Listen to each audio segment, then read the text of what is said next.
जीवन के किसी भी मोड़ पे इंसान शुभ के तरफ एक भी कदम बढ़ाता है, वो बीज की तरह इस पूरे धरातल में, पूरे ब्रह्मांड में उसका हर कदम बीजारोपण करने लगता है। याद रखिएगा, शुभ के तरफ बढ़ाया हुआ प्रत्येक कदम जरूर जीवन में शुभ रूपी फल को निकाल कर लाता है। पीपल का बीज कितना छोटा होता है, कोई देख नहीं पाता है। एक छोटे से पीपल के बीज में एक विशाल वट वृक्ष छिपा है। इसकी खबर कहां होती है, पता कहां चलता है? कब बीजारोपण हो गया, इसकी खबर कहां मिलती है? जिस दिन दीवारों पे पीपल के पत्ते निकलने लगते हैं, जब पीपल की जड़ें दीवारों को फाड़ने लगती हैं, तब इंसान को पता चलता। लेकिन पता कहां चलता है कि बीजारोपण कब किया गया था इन दीवारों में पीपल का? पता चलता है कभी? देखा कभी आपने कब बीज लगाया, किसने लगाया? आपके घर के दीवारों पे पीपल के पेड़ को, पौधे को किसने लगाया? कभी आज तक किसी को पता चला? नहीं चला ना, नहीं चलेगा। इतनी शांति से, इतने मौन रूप से और इतने सूक्ष्म रूप में वो बीज होता है कि पता भी नहीं चलता है। वो तो जिस दिन घर की दीवारें फटने लगती है, उस दिन घर के लोग सचेत हो जाते हैं कि अब इस वृक्ष को निकालो। उसी तरीके से इस भाव रूपी जगत में कर्म के माध्यम से हम कब बीजारोपण कर देते हैं, हमारे ही हाथों से कब बीजारोपण हो जाता, वो हमें भी पता नहीं चलता है। शुभ के दिशा में वो कहते हैं कई बार, दुनिया में बहुत पाप है, दुनिया में बहुत गलती है, सारे लोग बेईमानी पे चल रहे हैं, बेईमान लोग खूब पैसे कमा रहे हैं, बड़े बड़े पदों पे बैठे हुए हैं, बड़े बड़े ओहदों पे हैं, खूब धन दौलत उनके पास है। अब कहां ईमानदारी का बोलबाला है?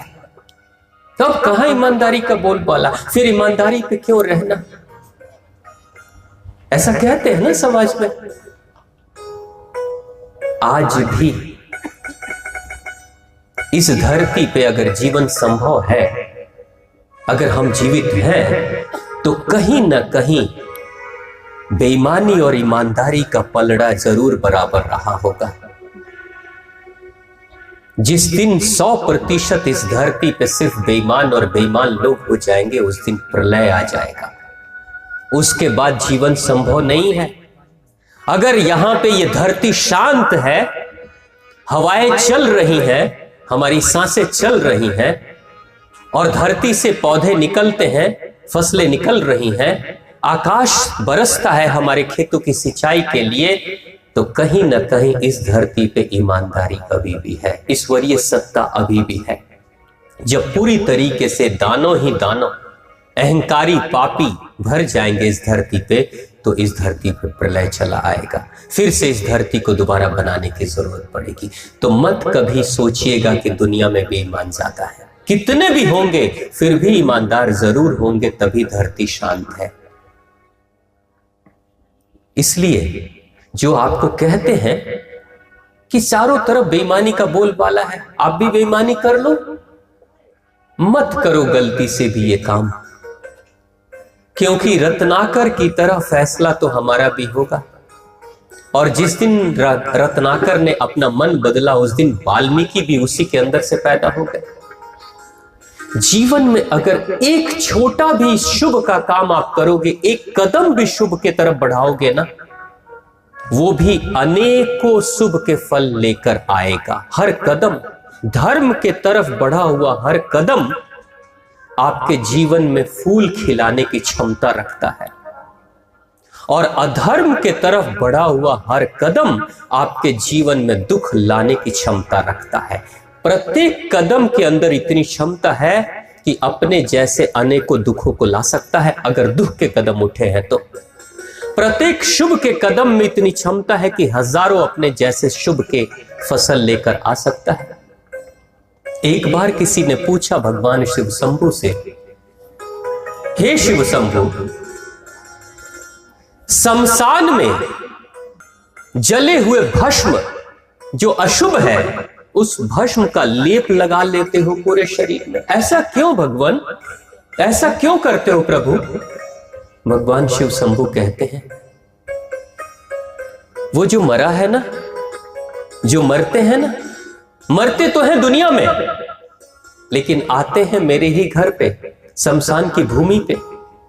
दुनिया में मरकर जब वो आते हैं तो मर चुके हैं, अब वो बोल नहीं सकते हैं, अब वो चल नहीं सकते अपने पैरों पे, अब उनकी सांसें बंद हो चुकी हैं, यहां अपने कदमों पे चल के आ नहीं सकते, लेकिन फिर भी वो 4 कंधों पे सवार होकर आते हैं। लेकिन उसके बावजूद भी वो मरा हुआ इंसान भी, और उसके कारण से जब तक लोग चलते हैं यात्रा में, तब तक सभी यही कहते हैं, राम नाम सत्य है, राम नाम सत्य है, राम का नाम ही सत्य है। ये बार बार लोग कहते हैं। जितने दूर की यात्रा होती है और जितने लोगों की तादाद होती है, सभी के सभी एक ही नाम लेते हैं कि राम नाम ही सत्य है। ये दुनिया को चिल्ला चिल्ला कर बताते हैं कि राम नाम ही सत्य है, राम ही सत्य है। किसके कारण से?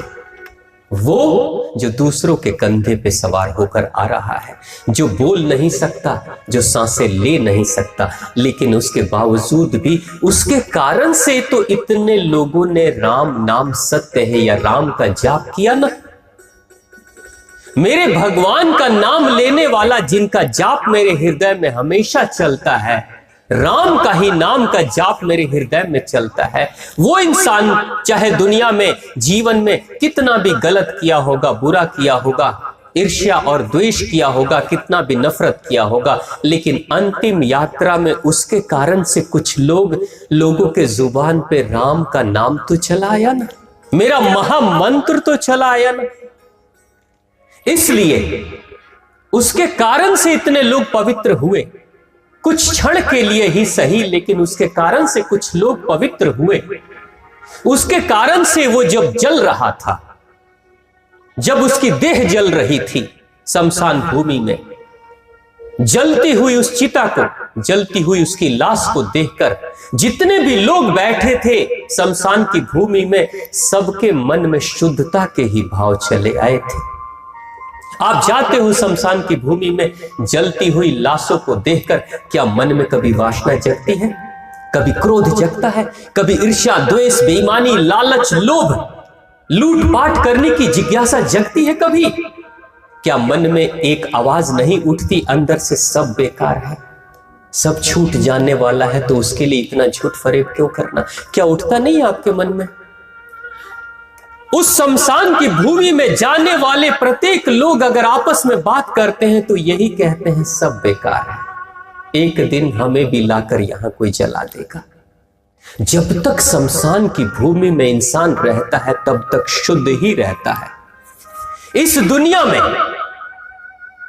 मंदिरों में भी लोग उतने शुद्ध नहीं हो पाते जितनी शमशान के भूमि में हो जाते हैं। दिल से पूछ कर देखिएगा आप अपने, आती नहीं है शुद्धता क्या? मंदिर में भी जाकर कोई इंसान बुरा सोच सकता है, किसी दूसरे के लिए बुरी प्रार्थना कर सकता है, किसी के नाश के लिए भी प्रार्थना कर सकता है, लेकिन शमशान के भूमि में जाकर कोई इंसान किसी के लिए बुरा नहीं सोचता। जब तक शमशान की भूमि और जब तक चिता की तरफ दृष्टि लोगों की रहती है, तब तक प्रत्येक इंसान का हृदय शुद्ध ही शुद्ध रहता है। लेकिन जैसे ही आंखें मुड़ती हैं, जैसे ही चिता के तरफ मुंह मोड़कर इंसान दुनिया की तरफ देखता है, जब शमशान की तरफ पीठ करता है, वैसे ही फिर से शमशान की भूमि से जैसे ही बाहर निकलता है, फिर से वही ईर्ष्या, द्वेष, एक दूसरे की शिकायत की योजना बनाना शुरू कर देता है। करता है ना? शमशान की भूमि में प्रत्येक इंसान शुद्ध है, 100% शुद्ध है, लेकिन शमशान की भूमि से बाहर निकलने, जितनी मात्रा में शमशान की भूमि से इंसान दूर जाता, उतनी मात्रा में अशुद्धता से भरते चला जाता है। होता है ना? वही घर घर की कहानी फिर शुरू हो जाती है। उधर जला कर आए और यहां घर में फिर वही शिकायतें शुरू हो गई। लेकिन जब तक वहां रहे तब तक शुद्धता के साथ रहे। भगवान शिव शंभु यही कहते हैं, वो चाहे कितना भी बुरा था, लेकिन जब वो चला था 4 कंधों पे सवार होकर, तो सब शुद्ध हो गए थे। जब वो चला था खुद बोल नहीं पा रहा था, लेकिन उसके कारण से लोगों ने तो बोला ना कि राम नाम सत्य है और राम का नाम ही सत्य है, ये उसके कारण से बोला ना।